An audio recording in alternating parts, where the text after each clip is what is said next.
రెండు తెలుగు రాష్ట్రాలను వరదలు ముంచెత్తుతున్నాయి. కృష్ణా జిల్లా గన్నవరం మండలం అంబాపురంలో పరిస్థితి దయనీయంగా మారింది. భారీ వరద కారణంగా గ్రామస్తులు ఇళ్లపైకి ఎక్కి ప్రాణాలు కాపాడాలంటూ కేకలు వేస్తున్నారు. అక్కడికి చేరుకున్న ఎమ్మెల్యే యార్లగడ్డ వెంకట్రావు అధికారులకు ఫోన్ చేసి ఎన్డీఆర్ఎఫ్ టీంను పంపించాలని ఉదయం నుంచి కోరుతున్నారు. అయినా అధికారులు ఎవరూ పట్టించుకోకపోవడంతో ఏకంగా సీఎం పేషీకి కూడా సమాచారం అందించారు. ఇప్పటి వరకు 1వ ఫ్లోర్ వరకు వరద ముంచెత్తడంతో దూరంగా జేసీబీలో ఉండి ఎమ్మెల్యే వారికి ధైర్యం చెబుతున్నారు.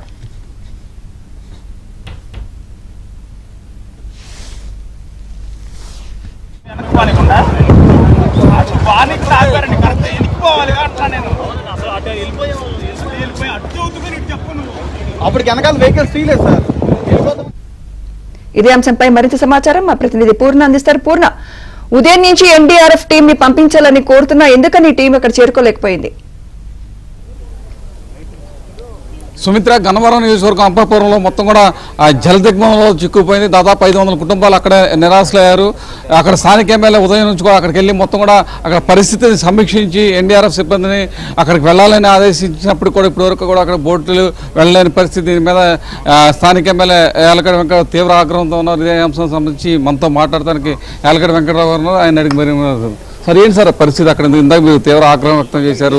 ఇప్పటివరకు ఎన్డీఆర్ఎఫ్ సిబ్బంది కూడా అక్కడ రాలేదని చెప్పి చెప్తున్న పరిస్థితి ఏంటి? అక్కడ ఎన్ని కుటుంబాలు ఉన్నాయి, ఏంటి అంబాపురం పరిస్థితి ఏంటి? ఎన్డీఆర్ఎఫ్ బోటు ఇప్పుడు ఫస్ట్ వచ్చింది, ఇప్పుడు వెళ్ళిందండి పూర్ణ గారు. ఇప్పుడు ఇంకో 2-3 వస్తే నా ప్రాబ్లం సాల్వ్ అవుతుంది. మా కాన్షియన్స్ ఇది అక్కడ ఇష్యూ ఏంటంటే ఎన్డీఆర్ఎఫ్ కేంద్రం నా కాన్షియన్స్ కొండపోలూరులో ఉన్నా కూడా ఒక్క బోటు కూడా పొద్దున్నుంచి రాలి 9:30 కాడ నుంచి. నేను 9:30 కాడ నుంచి ఫీల్డ్లో ఉన్నాను. 2 గంటల వరకు నేను ట్రాక్టర్ల మీద, ప్రొక్లీన్ల మీద, జేసీబీలు, బకెట్లో తీసుకుని జనాలను తరలించాం. కానీ 2-3 రోడ్లు అంబాపురం 1వ వార్డులో 2-3 రోడ్లలో బాగా 14-15 అడుగులు వాటర్ నడుస్తుంది. సో ఆ ఇళ్లలో ఉన్న డాబా పైకి ఎక్కి వెయిట్ చేస్తున్నారు జనాలు పొద్దున్నుంచి. ఆన్ రెస్క్యూ టీం వచ్చి బయట తీసుకురావాల్సిన పరిస్థితి. వెళ్తున్నారు కదా చూడండి, ఇప్పుడు వచ్చారు పొద్దున్నుంచి. ఇప్పుడు వాళ్ళు వస్తే దాదాపు 500 నుంచి 600 మంది మధ్యలో ఉంటారు. వాళ్ళు వచ్చేస్తే పెద్ద ప్రాబ్లం ఉండదు అంబాపురం వరకు. కానీ పొద్దున్న చాలా మేము 1000 మందిని ట్రాక్టర్ల ద్వారా కానీ జేసీబీలు వీటి ద్వారా 2 మేము తరలిచ్చేవాడిని. వీళ్ళు మాత్రం తీసుకురావడానికి 14-15 అడుగులు ఫ్లో ఉన్నప్పుడు మనం వెళ్ళలేం కదా, అక్కడికి వదిలేసాం. ఎన్డీఆర్ఎఫ్ వాళ్ళు వస్తారు, బోట్లు వస్తాయని చెప్పారు. కానీ ఇప్పుడు కాకినాడ నుంచి కూడా మా ఎంఆర్ఓ సేవ గారితో మాట కాకినాడ నుంచి కూడా ఒక బోట్ వస్తుంది. దీనికన్నా ముఖ్యంగా నైట్ ఫ్లడ్ రాకపోతే పర్లేదు, నైట్ మళ్ళీ ఫ్లడ్ వస్తే మాత్రం కొంచెం ఇబ్బందికర పరిస్థితి ఉండే పరిస్థితి. ఇప్పుడు తగ్గే పరిస్థితి లేదు. అటు బుడమేరు కూడా ఇంకా ఉధృతంగానే వస్తుంది. ఇంకోటి దాదాపు అంబాపురంలో 500 కుటుంబాలు అక్కడ చాలా మటుకు నిరాశలై జలదిగ్బంధంలో మొత్తం కూడా చిక్కున్న పరిస్థితి ఉంది. నైట్ వాళ్ళకి పవర్ కూడా ఉన్న 9 వరకు అన్ని జలదిగ్బంధంలో ఉన్నాయి. కానీ ఇక్కడ సమస్య ఏంటంటే 3-4 లోతట్టు ప్రాంతాల్లో ఉన్న ఇళ్ళు ఉన్న 3-4 ఒక కాలనీలో ఆ 1వ వార్డులో 3-4 రోడ్లలో అక్కడ 13-14 అడుగులు 15 అడుగులు లెవెల్లో ప్రవహిస్తుంది వాటర్. సో 14-15 అడుగులు అంటే ఇక డాబా పని కింద రాలేదు. వాళ్ళకి ఫుడ్ వాటర్ పంపిద్దాం, వాటర్ లేకపోతే ఇరుక్కుపోతున్నాయి అన్ని. టెక్నికల్ ఇప్పుడు ప్రకృతి విరాధానం చేసిన మనం చేయగలిగిన పాత్ర స్వల్పంగా ఉన్నా ఇబ్బందిని అడ్రస్ చేయాల్సిన అవసరం ఉంది. అది ఇంకా చీకటి పడిపోయినాక రెస్క్యూ టీం వచ్చినా వాళ్ళు బయట తీసుకురాలేం కదా. ప్యానిక్ అవుతారు కదా. పొద్దున్న 9 కాడ నుంచి జనం డాబా పైకి ఎక్కుంటే సాయంత్రం 5 ప్యానిక్ అవుతారు కదా. ఇప్పుడు అధికారుల నిర్లక్ష్యం స్పష్టంగా ఉందని చెప్పి చాలా మంది చెప్తున్నారు. ఎందుకంటే సహాయ సహకారాన్ని అందించడంలో కానీ ఫుడ్ ప్యాకేజ్ అందించడం కూడా చాలా నెగ్లిజెన్సీ అనేది ఉంది అని కూడా చెప్తున్నారు. ఇది ప్లాన్డ్గా చేసింది కదా. తెల్లారగట్ట 5ంటికి ఒకేసారి వరద ఫ్లడ్ వచ్చిన పరిస్థితి. నేనైతే అంబాపురం నేను అడ్రస్ చేశాను, మైలవరం కృష్ణబాబు గారు అడ్రస్ చేశారు. ఇప్పుడు బుడమేరు డైవర్షన్ ఛానల్ ఇష్యూ అయితే ఇంకా పెద్ద ఇష్యూ అవుతుంది అంటున్నారు ఎమ్మెల్యే గారు కూడా. ఇప్పుడు తెలంగాణలో క్లౌడ్ బర్స్ట్ వాటర్ పెరిగితే, ఇప్పుడు వర్షం బాగా పెరిగితే ఆ వాటర్ అక్కడికి ఇటే వస్తుంది కదా. అది వస్తే మాత్రం మన పరిస్థితి కంట్రోల్లో ఉంటుందని నేను అనుకోవట్లా.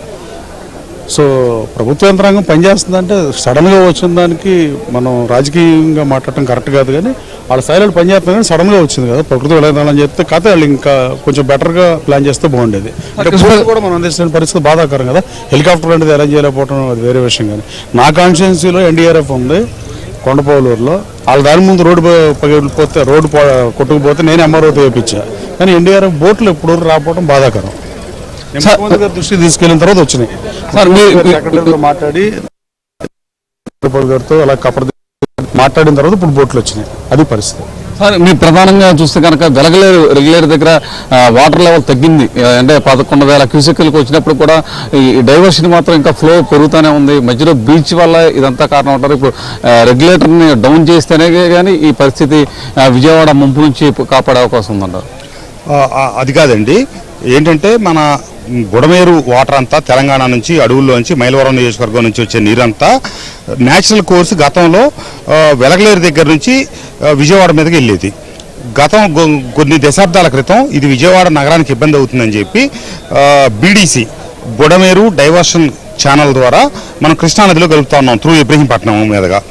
కానీ నిన్న ఒక్కసారి 30,000 ఎందుకంటే 27 సెంటీమీటర్ల వర్షం పడింది మైలవరం ఎగువన. దాంతో ఒకేసారి క్లౌడ్ బరస్ట్ వల్ల విపరీతమైన నీరు వచ్చి ఆ నీరు కిందకి అది డిజైన్ కెపాసిటీ 37,000 క్యూసెక్స్ బీడీసీ. కానీ ఇప్పుడు 15,000 కట్టి తీసుకునే పరిస్థితిలో లేదు. వెలగలేరు హెడ్ రెగ్యులేటర్ దగ్గర 15,000 క్యూసెక్లు గేట్లు ఎత్తాము. ఆ తర్వాత మిగతా వాటర్ కిందకి వెళ్ళే క్రమంలో దిగువన బుడమేరు మన బీడీసీ కట్టలు తెగి ఇప్పుడు ఏతావాత ఇప్పుడు ప్రజెంట్ సిచ్యువేషన్ 10-11,000 క్యూసెక్లే వస్తున్నప్పటికీ మనం సిటీ మీద ఆల్రెడీ నిన్న వచ్చిన 30,000 క్యూసెక్లు వాటరు సిటీ అంతా దిగ్బంధం చేసింది. పైనుంచి రాకుండా తప్పితే ఇక్కడ సిటీలో ఉన్న వాటర్ బయటికి వెళ్ళే పరిస్థితి లేదు. మనం ఇప్పుడు బీడీసీ దగ్గర ఈరోజు ముఖ్యమంత్రి గారికి నేను టెలికాన్ఫరెన్స్లో కంప్లైంట్ చేశాను. వారు ఏమంటే అధికారులకి ఇన్స్ట్రక్షన్ ఇచ్చారు. ఇప్పుడు సిఆర్డీఏ కమిషనర్ గారు, ఇరిగేషన్ అధికారులు, పోలవరం అధికారులు అందరం కలిసి కాలువ మీదకి వెళ్ళి నేనే స్వయంగా అక్కడ కూర్చొని అధికారులందరం కూర్చోబెట్టుకొని ఈ రాత్రి కల్లా కింద ఆ తెగిన వాటిని పూర్తి చేయాలని చెప్పి ప్రణాళిక వేసుకున్నాం. అది కనుక ఈ నైట్కి పూర్తయితే రేపు ఉదయానికి ఏమైతే 10-11,000 క్యూసెక్లు ఇప్పుడు స్టిల్ విజయవాడ నగరం మీదకి వచ్చి పడతా ఉన్నాయో ఆ నీళ్లు కనుక మనం కృష్ణానదికి డైవర్ట్ చేయగలిగితే బీడీసీ ద్వారా ఇప్పుడు గేట్లు దింపితే కనుక ఇక్కడ తర్వాత ఒక 12 గంటల లోపల విజయవాడలో నీరంతా తగ్గిపోయే అవకాశం ఉంది.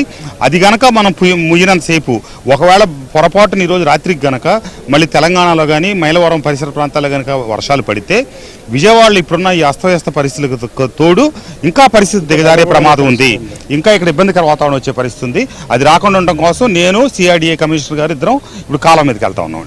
ఇది పరిస్థితి ఏదైతే బుడమేరు డైవర్షన్ వాటర్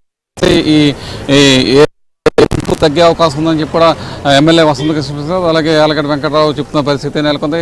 మరి కొద్దిసేపట్లో సింగనగర్ ప్రాంతానికి అయితే ముఖ్యమంత్రి చంద్రబాబు రాబోతున్నారు. ఎందుకంటే మొత్తం కూడా క్షేత్రస్థాయిలో అసలు వాట్ ఏంటనేది మొత్తం కూడా ఆయన క్షేత్రస్థాయిలో మొత్తం కూడా పరిశీలించి అక్కడ వాస్తవాలను తెలుసుకునేందుకు కూడా ప్రయత్నం చేసే అవకాశం ఉంది. మరి కొద్దిసేపట్లో చంద్రబాబు ఈ సింగనగర్ ప్రాంతానికి అయితే వస్తున్నారు. ఇది తాజా పరిస్థితి. Vote Hyderabad studio.